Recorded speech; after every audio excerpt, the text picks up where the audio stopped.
बिहार में जैसे जैसे चुनाव नजदीक आता जा रहा है वैसे वैसे अलग अलग दांव खेले जा रहे हैं।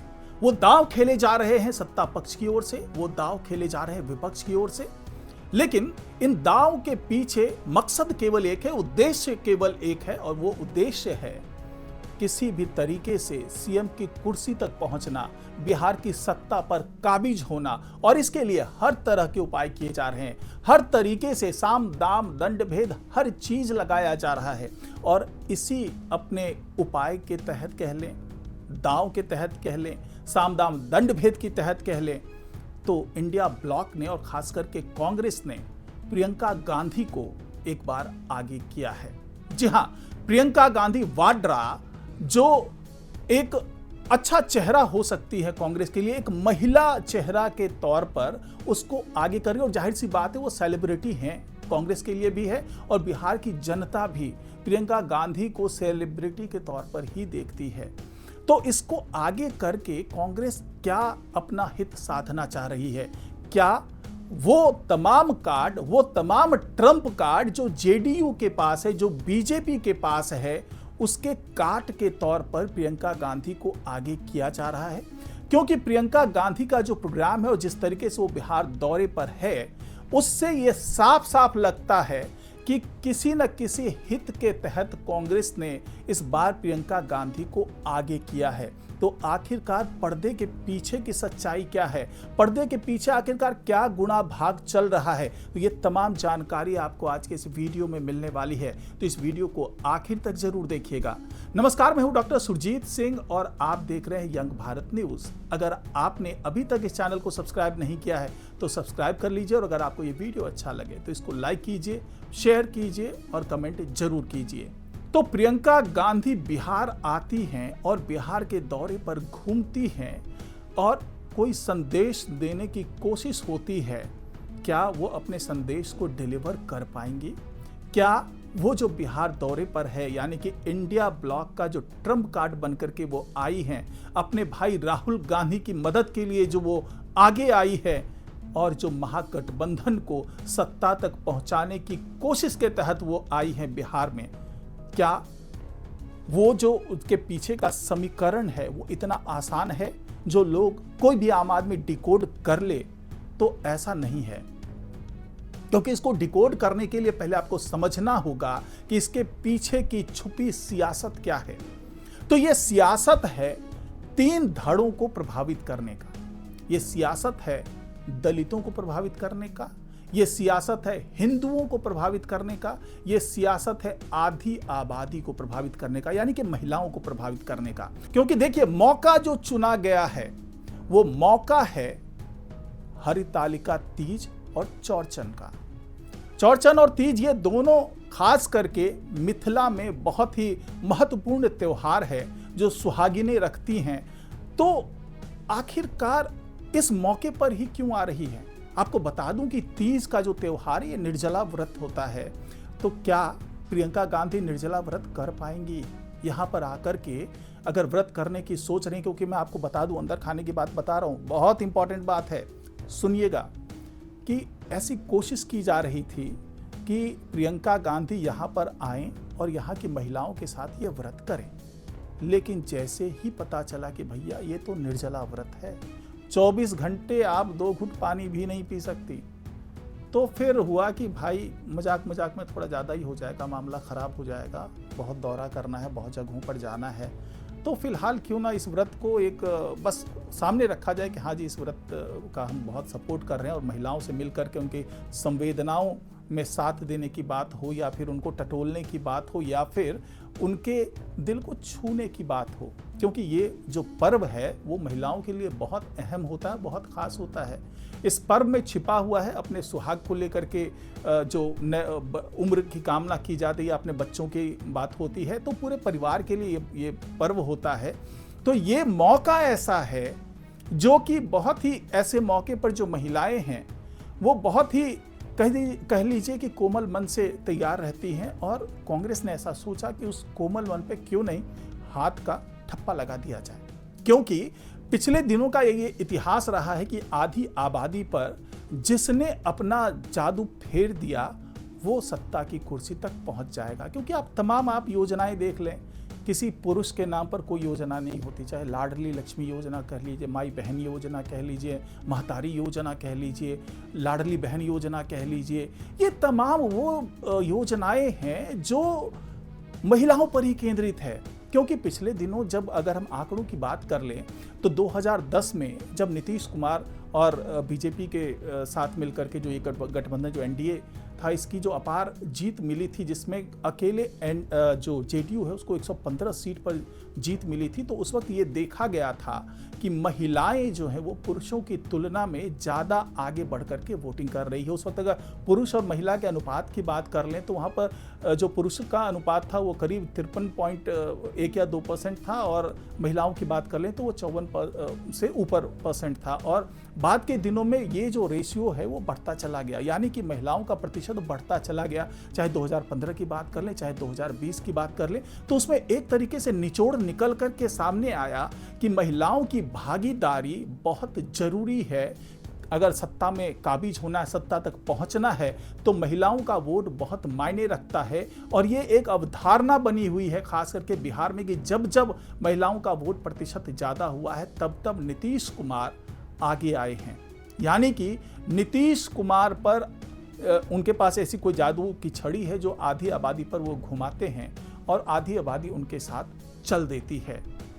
तो ये मौका जो है वो यही था कि किसी तरीके से प्रियंका गांधी को ला करके उस आधी आबादी पर कुछ सम्मोहन किया जाए, कुछ उस आधी आबादी के वोट प्रतिशत को तोड़ा जाए। और इसके लिए जो करिश्माई छवि हो सकती है, करिश्माई नेत्री की बात हो रही थी, तो वो तो कांग्रेस के पास है, नो डाउट। जो प्रियंका गांधी वाड्रा है, उनको इंदिरा गांधी से थोड़ी सी उनकी तुलना की जाती है, तो कांग्रेस को ऐसा लगता है कि हो ना हो प्रियंका गांधी का ये जादू यहाँ पर चल जाए।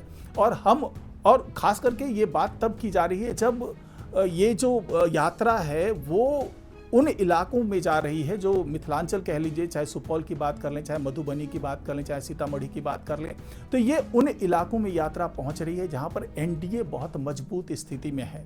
तो इनका जो समीकरण है वो यही है कि प्रियंका गांधी को आगे करके पहले तो आधी आबादी पर कब्जा किया जाए और यहां पर जो एनडीए का तिलिस्म है उसको तोड़ा जाए।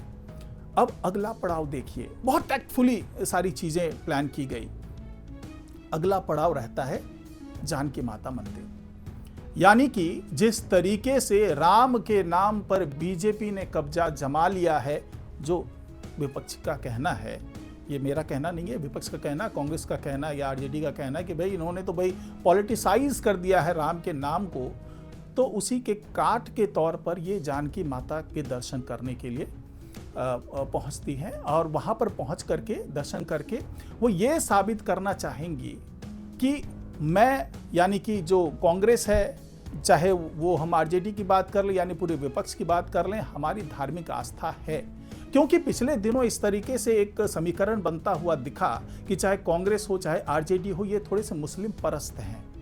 तो उस जिंक्स से बाहर आने की भी कोशिश होगी, क्योंकि जो मुस्लिम कार्ड है इस बार आसानी से किसी एक दल के पाले में जाने से रहा, क्योंकि वहां पर दावेदार कई हैं। चाहे प्रशांत किशोर की बात कर लें, वो भी दावा ठोक रहे हैं, आरजेडी भी दावा ठोक रही है, कांग्रेस भी दावा ठोक रही है, और साथ ही एआईएमआईएम की बात कर लें तो वो भी दावा ठोकती है। यानी कि जो मुस्लिम का कार्ड है वो 4 धड़ों में बंटने वाला है। तो ऐसी स्थिति में केवल मुस्लिम कार्ड के भरोसे बिहार की सत्ता तक पहुंचने की कोशिश थोड़ी सी नाकाफी हो सकती है। यही वजह है कि इस बार ये दिखाया जा रहा है कि हम केवल मुस्लिम परस्त नहीं हैं, बल्कि हम तो सनातन धर्म को भी मानते हैं। और देखिए, हमने जानकी माता के मंदिर में पूजा की, क्योंकि इससे पहले जिस तरीके से जानकी माता के मंदिर के पुनरुद्धार की बात हो रही थी, उसे पुनर्जीवित करने की बात हो रही थी, उसे एक बहुत ही ऐसे कॉरिडोर के तौर पर विकसित किया जा रहा था, जैसे कि विश्वनाथ टेम्पल की बात कर लें, चाहे अयोध्या में राम मंदिर के निर्माण की बात कर लें, तो उसी तरीके से जानकी माता के मंदिर का भी निर्माण करने की घोषणा कर दी गई है। और इसके लिए कम से कम 882 करोड़ रुपए खर्च किए जाएंगे, इस तरह की घोषणा खुद अमित शाह ने की थी। और ये जो सब कुछ होना है वो बिहार सरकार के अंडर में होना है, उन्हीं की संस्था इस पे निर्माण कार्य करने वाली है। तो जिस तरीके से यहाँ पर जानकी माता के मंदिर की सुध ली जा रही है, और इसके अलावा एक अयोध्या सीतामढ़ी जो राम मंदिर और जानकी माता मंदिर को जोड़ने के लिए एक कॉरिडोर के निर्माण की बात की जा रही है। करीब 240 किलोमीटर लंबा ये कॉरिडोर होगा, 4 लेन ये हाईवे होगा, जिससे कि अयोध्या और सीतामढ़ी की दूरी को कम किया जाएगा, उसको जोड़ा जाएगा। तो इस तरह की जो संभावनाएं हैं और इस तरह की जो घोषणाएं हैं वो जेडीयू कर रही है, इस तरह की घोषणाएं बीजेपी कर रही है। तो कुल मिलाकर के जो प्रियंका गांधी को आगे ला करके जानकी माता मंदिर में माथा टेकने वाली बात है, तो ये भी कुल मिलाकर के यही इशारा कर रही है कि कांग्रेस, आरजेडी और कह लें पूरा इंडिया ब्लॉक ये नहीं चाहता है कि हिंदुत्व से वो दूरी बना लें, क्योंकि हिंदुत्व से अगर दूरी बनाते हैं तो ये सीधा सीधा फायदा जेडीयू और बीजेपी को होने वाला है। जेडीयू में मुस्लिम वर्ग का एक खास तबका है जो जेडीयू को पसंद करता है, और अगर हम हिंदुत्व की बात कर लें तो वो तो एक कार्ड है ही बीजेपी के पास। तो जो महागठबंधन है उसको लगता है कि कहीं ये दोनों कार्ड मिलकर के एक बार फिर से नीतीश कुमार को सीएम की कुर्सी तक ना पहुंचा दे। यही वजह है कि एक बार फिर ये इस तरह की कोशिश की जा रही है कि हिंदुत्व के कार्ड पर से हाथ हटाया जाए बीजेपी का, और जानकी माता मंदिर के बहाने से इस तरह के संदेश को देने की कोशिश की जा रही है। इसके अलावा जो एक बड़ा कार्ड है वो है दलित। जो दलित का वोट बैंक है उसको साधने के लिए पहले ही जो राहुल गांधी है वो तमाम तरकीबें निकाल चुके हैं। पिछड़ा, अति पिछड़ा, वंचित और इस तरह के वो तमाम नारे हैं जो अक्सर वोटर अधिकार यात्रा में लगाए जा रहे हैं, और उन्हें ये पता है कि ये जो पूरा इलाका है वो गढ़ इसलिए भी है क्योंकि वो यादव और सवर्ण जो एक वोट बैंक है वो इस इलाके में ज़्यादा हावी है। इसीलिए जो राहुल गांधी उनको लगता है कि अगर इसमें से भी कुछ धड़ा टूट कर आ जाए, और दूसरी बात यहाँ पर जो अति पिछड़ों की राजनीति की जा रही है, तो राहुल गांधी ये भी सोच रहे हैं कि अगर आधी आबादी हमारे साथ आ जाए और ये जो पिछड़ा और अति पिछड़ा वाला वर्ग है वो हमारे साथ आ जाए तो हम ये सवर्ण और यादव के जो समीकरण को है उसको हम तोड़ पाएंगे। और यही वजह है कि वो प्रियंका गांधी को आगे लेकर के आए हैं, और यही वो संदेश है जो देने की कोशिश की जा रही है, चाहे महिलाओं को देने की कोशिश की जा रही है, चाहे हिंदुओं को देने की कोशिश की जा रही है। और दूसरा जो प्रियंका गांधी की छवि है वो भी अपने आप में बहुत मायने रखता है। हालांकि जो भीड़ आती है हो सकता है कि तमाशबीन के तौर पर आए, वो देखने के लिए आए, लेकिन वो भीड़ पूरी तरीके से वोट में कन्वर्ट हो जाए ये भी जरूरी नहीं है। और दूसरा कि मौका तो है ही, ये जो तीज और चौरचन की बात कर ले, लेकिन इसमें आपको ये भी समझना होगा कि महिलाएं निर्जला व्रत करके बैठी होती हैं और पूजा पाठ का सिलसिला चलता है सुबह से लेकर के शाम तक। तो क्या ये दांव अच्छा है कांग्रेस का? क्योंकि प्रियंका गांधी पहुंचेंगी तो जरूर वहां पर, लेकिन क्या उन महिलाओं को घर से खींच करके उन तक पहुंचाया जा सकेगा?